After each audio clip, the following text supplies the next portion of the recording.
5 দিন ধরে শিলিগুড়ি ও ঢাকার মধ্যে কোনো বাস চলাচল করেনি। যাত্রী না থাকায় বাসের কাউন্টারগুলো ফাঁকা পড়ে আছে। পর্যটকের অভাবে প্রায় লাটে উঠেছে হোটেল ব্যবসাও। পাশাপাশি চিকিৎসা ও শিক্ষা প্রতিষ্ঠানেও এর প্রভাব পড়তে শুরু করেছে। একদিকে ভিসা জটিলতায় বাংলাদেশি পর্যটক আসছে না, অন্যদিকে ভারতীয় সংবাদ মাধ্যমে বাংলাদেশ সম্পর্কে নেতিবাচক সম্প্রচারের কারণে আতঙ্কে বাংলাদেশমুখী হওয়ার সাহস করছে না ভারতীয় পর্যটকরাও।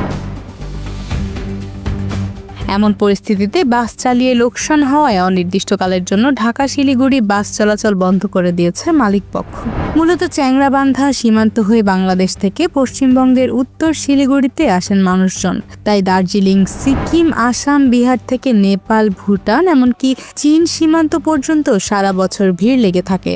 সে কারণেই পর্যটকদের সুবিধার জন্য চালু হয়েছিল ঢাকা থেকে শিলিগুড়ি সরাসরি ট্রেন, মিতালি ও বেসরকারি বাস চলাচল।